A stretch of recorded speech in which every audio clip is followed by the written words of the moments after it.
जय गुरुदेव।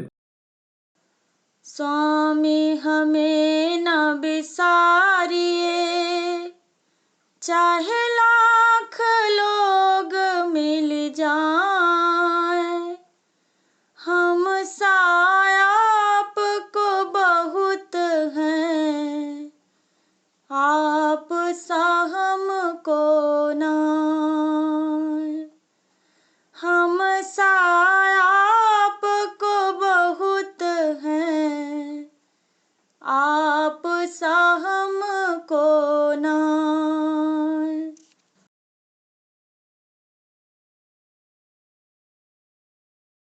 सुमिरन में डूबी रहूं, विनती है सरकार। नैनन से बहती रहे बस असुवन की धार। जय गुरुदेव मेरे। सुमिरन में डूबी रहूं, विनती है सरकार। नैनन से बहती रहे बस असुवन की धार। जय गुरुदेव मेरे। छवि आपकी देख कर मेरे मन में उठे हिलोर। नैना मेरे नीर बहाए, होकर प्रेम विभोर। जय गुरुदेव मेरे। छवि आपकी देख कर मेरे मन में उठे हिलोर। नैना मेरे नीर बहाए, होकर प्रेम विभोर। जय गुरुदेव मेरे। सिर पर हो बस हाथ तुम्हारा, हो जाऊं भव पार।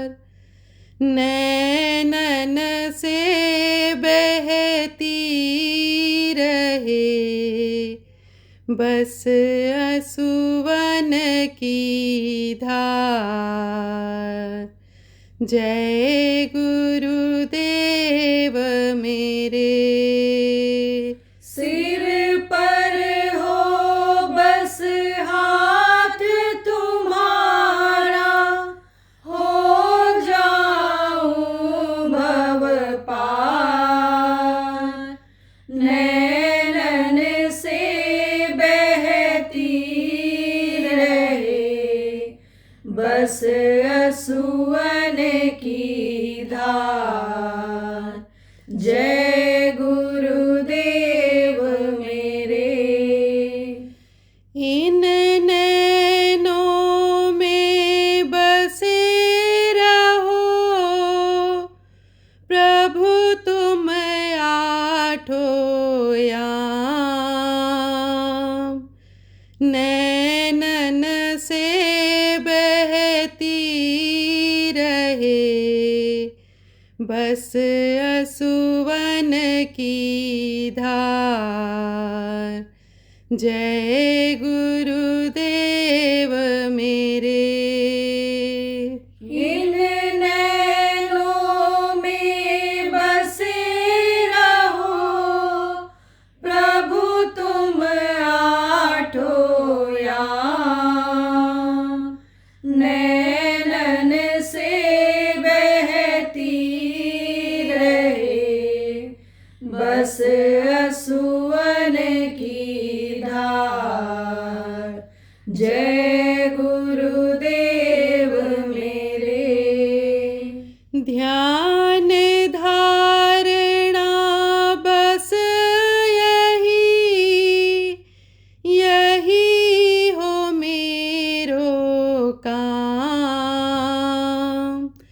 जप तप साधन सब मेरा, तुमसे प्रेम व्यवहार।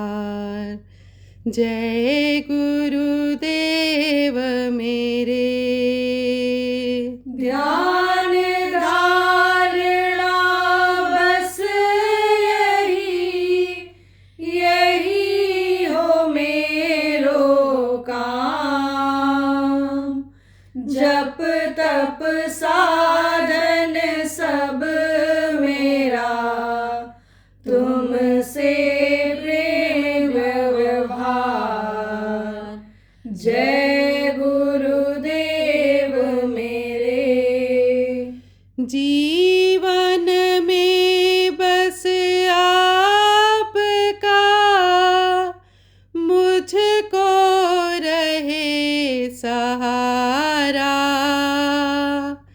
नैनों में ऐसे रहो, पल पल करूं नजारा। जय गुरुदेव मेरे।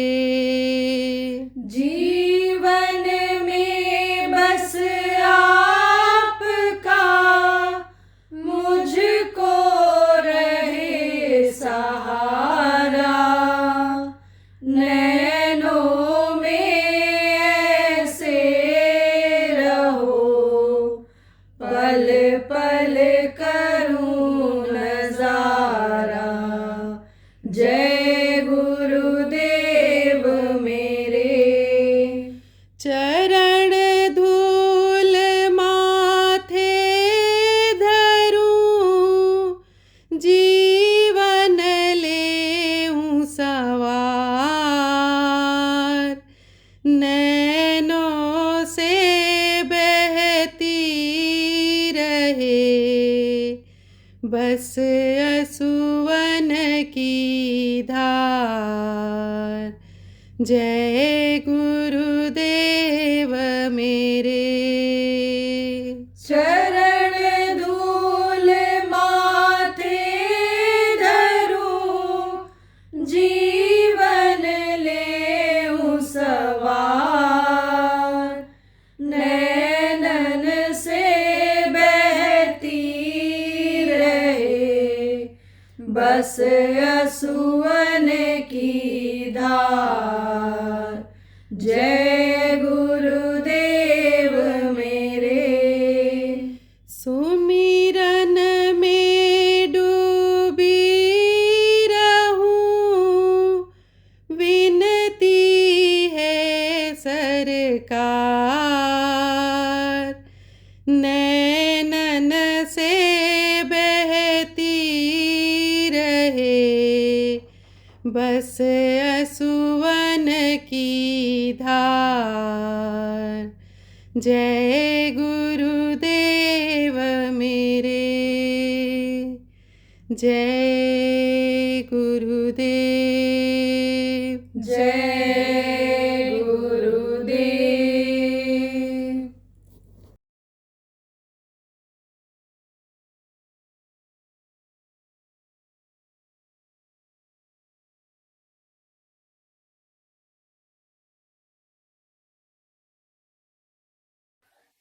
पहले के समय में भी परिवर्तन हुआ है, क्योंकि यह परिवर्तनशील संसार है।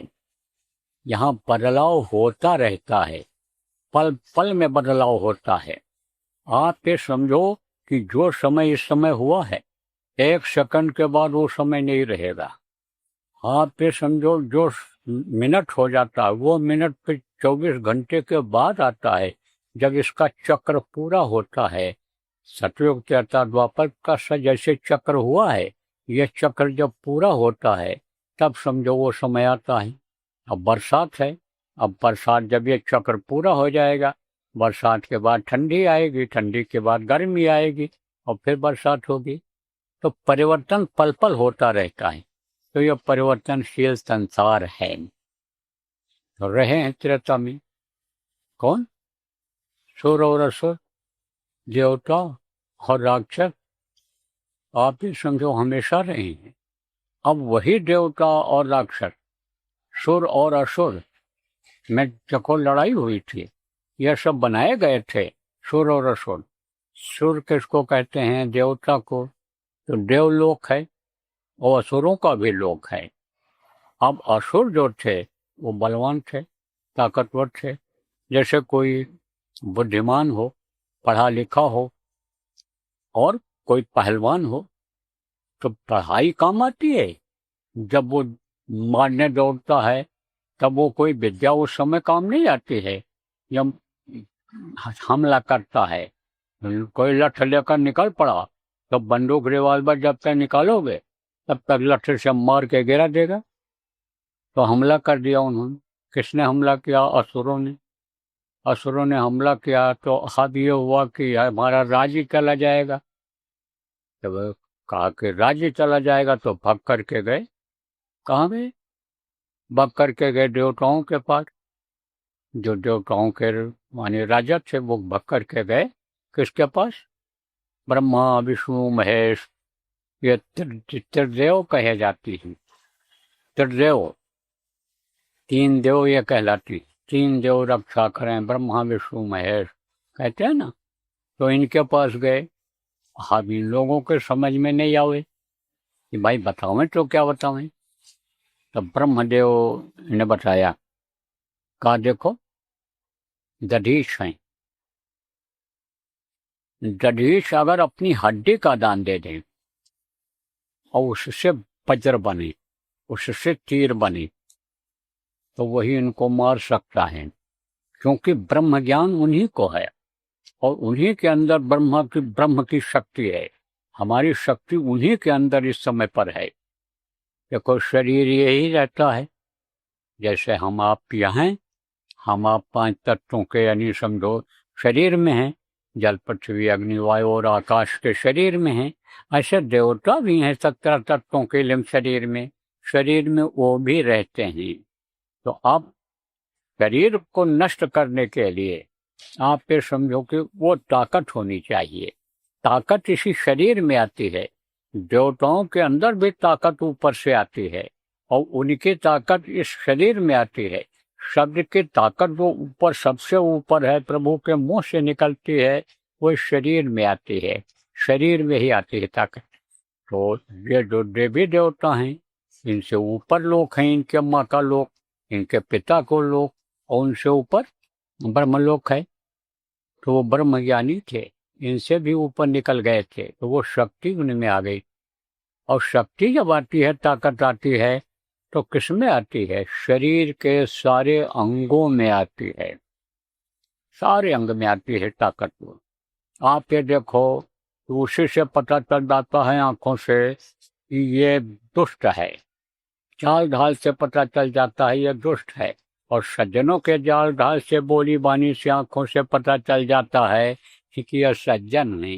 संतों के बानी से, संतों की आंखों से, संतों के शरीर से यह अनुभव होने लगता है कि हाँ भाई, इनमें कुछ ताकत है, ये हमारी कुछ मदद कर सकते हैं, ये शक्ति है। तो ब्रह्म शक्ति किसमें थी? दधीच में थी उस समय पर।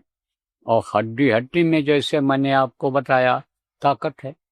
हड्डी की ताकत खत्म हो जाए, अभी हड्डी शून्य हो जाए, तो ये शरीर में जो नसें हैं वो सब हड्डी से चिपकी हुई हैं। और वो नसें जब हड्डी की ताकत खत्म हो जाएगी तो नसों को एक तरह से खुराक नहीं मिलेगा उससे। जैसे हड्डी कहीं की सूख जाती है तो वह स्थान शून्य सा पड़ जाता है, नस सूख जाती है, खून का संचार उसमें नहीं होता है। तो ताकत यानी समझो कि सब में रहती है। जिससे ये शरीर चलता है, ताकत सब में रहती है पूरे शरीर के। जिससे ये शरीर काम करता है, दिल दिमाग काम करता है, तो वो ताकत जो थी दधीच की हड्डी में थी। तो दधीच की हड्डी का दान मांगने के लिए गए कि दान दीजिए। तो ये शर्मा रहे थे। कौन शर्मा रहा था? इंद्र देवता, जो राजा कहलाते हैं। क्यों? इसलिए कि एक बार उन्होंने उनका सिर काट दिया था और फिर जो है अरे दूसरे से जोड़ा था, किया था, ये लंबी कथा हो जाएगी। लेकिन अब करें तो क्या करें, जान बचाने का और कोई तरीका नहीं। तो कहा गया है भाई, जान बचाने के लिए चाहे अपना हो चाहे दूसरे का, दुश्मन का भी पैर छू लिया जाता है, दुश्मन का भी गुलाम थोड़े समय के लिए बन जाया जाता है। तो गए, देवताओं को लेकर गए, प्रार्थना किया, तो उन्होंने स्वीकार कर लिया। और उन्होंने जो है, कथाओं में आता है कि चटवा चटवा करके गाय को नमक लगा के और मांस और खून अपना सब खत्म कर दिया और प्राण त्याग दिया, हड्डी दे दिया। उससे असुरों का संहार हुआ था, हारे थे। नहीं तो ये वहां पर आप फिर समझो कब्जा कर लेते, असुर ही असुर रहते। अब ये भी आपको बता दें, आसुरी शक्तियां और दैवी शक्तियां ये दो होती हैं। तो आसुरी शक्ति जिसमें रहती है वो आसुरी काम करता है, वो गलत काम करता है, उसका खान पान खराब हो जाता है, मांस मछली खाना लगता है, वो भैंसा मुर्गा खाने लग जाता है, गाय बैल खाने लग जाता है, आदमी खाने लग जाता है, पक्षी खाने लग जाता है, जल का जीव खाने लग जाता है। और उसी तरह से जो खाता है मांस को, उसी तरह से उसकी बुद्धि हो जाती है। जैसे पशुओं में पक्षियों में ज्ञान नहीं होता है, बुद्धि भ्रष्ट होती है, बुद्धि नहीं होती है, ऐसे उसकी भी बुद्धि भ्रष्ट हो जाती है। तो जैसे वो भोग करते हैं, कोई भी हो, एक ही कोख से पैदा होने वाले ये जो पशु हैं, वो ज्ञान जब नहीं रखते हैं तो अपनी बहन के साथ ही भोग कर बैठते हैं, अपनी ही माँ के साथ गाय के ऊपर ही चढ़ बैठते हैं, तो ज्ञान नहीं रह जाता उनको। तो वो क्या होता है, बुद्धि भ्रष्ट होती है। इससे आसुरी प्रवृत्ति जिसको कहते हैं, जिसको साधारण भाषा में राक्षस कहते हो, राक्षस बन जाती। तो मनुष्य शरीर में उस वक्त पर त्रेता युग में राक्षसों का राजा कौन था? रावण। रावण का बड़ा चलता था, श्रुति बोलती थी, सकल धर्म दे कहीं विपरीता, कहीं न सकहीं रावण भय भीता। और रावण के भय से किसी की कुछ बोलने की हिम्मत नहीं पड़ती थी। वरुण कुबेर सुरेश समीरा, रण सम्मुख धीर का न धीरा, ये सब देवता, वरुण कुबेर और सुरेश ये सब देवता हैं, ये लोग उसके सामने टिकते नहीं थे। यहाँ तक कि कहा गया है कि वो जो है पुष्पक विमान जो है देवता से छीन के ले लिया था। आप समझो इंद्र को भी वो दौड़ाता था, इंद्र की शक्ति उस समय जिसके शरीर में थी वो उसको भी दौड़ाता था, देव शक्ति जिसमें थी उसको पानी भरवाता था वो। लेकिन ज्यादा दिन तो कोई चला ही नहीं। ये धरती का विधान है कि फला सो झड़ा और बड़ा सो बताना। बलि विक्रम वेणुदधीश गए और पारस गए जिन भारत ठाना, गए दुर्योधन जंग जुड़े जिन 64 कोष में छत्र ताना। और बलि ऐसे बलवान गए जकरे कखरी 10 कंध लुकाना। और धारा का प्रमाण यही स्वामी, हरा सो झारा बड़ा सो बताना। तो उनका भी अंत आया। अब कहते ना, हिल्ला रोजी बहाने मौत। मौत को जब आना होता है तो कोई ना कोई बहाना बनता है, बन जाता है। किसी ने मार दिया, काट दिया, एक्सीडेंट में खत्म हो गए, बीमारी में खत्म हो गए, यानी समझो कि रात भर में यानी खत्म हो गए। पूछे भाई क्या बीमारी हो गई थी? अरे बोले रात को खाए, गैस बन गई, पेट फूला और सुबह दम निकल गया। तो कोई ना कोई बहाना होता है। ऐसे बहाना बना, तो बहाना बना उसको मारने का, बनाया गया, भेजे गए। कौन भेजे गए? राजा दशरथ के पुत्र राम, जिनको आज भगवान कहते हैं, विश्वामित्र मांग करके ले गए। 12.5 वर्ष तक उनको वहां रखा, विद्या सिखाया, विद्या गुरु उनके बनी। और फिर जब वो लैस हो गए सारी विद्या अस्त्र शस्त्र से, तब लैस हो गए। राजेश तपस्वी, संतुष्ट, सत्यवादी, जितेंद्रिय दाता, सूर दयालुष्टा, वेद पाठिए 9 गुणा। जब 9 गुण आ गए तो वापस भेज। फिर उन्होंने दीक्षा लिया। किससे लिया? वशिष्ठ जी से। आध्यात्मिक ज्ञान किया, अभ्यास करना शुरू किए। अब आप ये समझो कि उनको किस काम के लिए भेजा गया था? रावण के विनाश के लिए, रावण को मारने के लिए। लेकिन जिनको छोटे छोटे लोग कहते हैं, अनपढ़ और गरीब कहते हैं, ऐसे आप बहुत से लोग हो जिनको लोग तवज्जो ही नहीं देते हैं, जो अपने को बड़ा समझते हैं। लेकिन देखो प्रेमियों, परिवर्तन हुआ है, बदलाव हुआ है, तो छोटे लोगों के द्वारा हुआ है। और परिवर्तन अगर होगा भी, जो निश्चित है होना, तो किसके द्वारा होगा? आपके द्वारा होगा, आप लोगों के द्वारा होगा, साधक समाज के द्वारा होगा, बाबा जय गुरुदेव संगत के द्वारा होगा, बाबा जय गुरुदेव और उनके बाद के नामदानियों के द्वारा होगा। परिवर्तन होगा, बहुत बड़ा परिवर्तन होगा, जो देश और दुनिया में नहीं हुआ है। एक धर्म रहेगा, एक छत्र राजा रहेगा, एक नियम चलेगा, एक कानून चलेगा। जैसे सतयुग में था, सतयुग आएगा, कलयुग जाएगा, कलयुग में ही सतयुग आएगा। लाएगा कौन? यही लाएंगे। आप जैसे जिनको लोग कहते छोटे लोग लाएंगे, वही लाएंगे। बड़े जो अपने को समझते हैं, चाहे विद्या में, चाहे बुद्धि में, चाहे धन में, चाहे पद प्रतिष्ठा में, वो खड़े खड़े देखते रह जाएंगे। जैसे अयोध्या में थे, एक से एक पढ़े लिखे लोग थे, एक से एक ज्योतिषी विद्वान थे, लेकिन राम का साथ दिए थे? नहीं दिए। कौन साथ दिया? बंदर और भालू साथ दिए, कोल और भील साथ दिए। लेकिन उनके द्वारा परिवर्तन हुआ। आज उनका भी इतिहास में नाम लिखा हुआ है। राम के नाम पर चाहे कोई प्रसाद फूल न चढ़ावे, लेकिन हनुमान की मूर्ति कहीं भी बनी हुई होगी, फूल पत्ती प्रसाद वहां लोग जरूर चढ़ाएंगे। लाल यानी समझ लो कपड़ा पहना करके, और आप समझो पत्थर पर सिंदूर लगा करके कहीं रख देगा कोई, तो हनुमान के नाम पर वहां भी मत्था लोग झुकाएंगे। राम के अधिक राम का दासा। प्रेमियों, आप लोगों को हिम्मत करने की जरूरत है, अपना हौसला बढ़ाने के लिए जरूरत है। लेकिन एक चीज हमको यह भी कहना है कि भाई, इनको बताएगा समझाएगा कौन? वो समय बंदर और भालुओं को बताया समझाया कौन? राम भगवान ने बताया, लक्ष्मण भगवान ने बताया। आपके समझो कि उस समय पर जो जामवंत थे, उन्होंने बताया और समझाया। कमान को अपने हाथ में लिया और समझा बता करके कराए। तो कुछ ऐसे भी लोगों की जरूरत है कि जो बताओ, समझाओ और कराओ। यह दिल दिमाग और ये बुद्धि आपका किस काम आएगा? कुछ नहीं, सब लेकर चले जाओगे। देखो, कुछ लोग आप इसमें ऐसे भी बैठे हो जो अपने अपने घरों से सुन रहे होगे, ऑनलाइन ये प्रसारित कर रहे हैं संदेश को।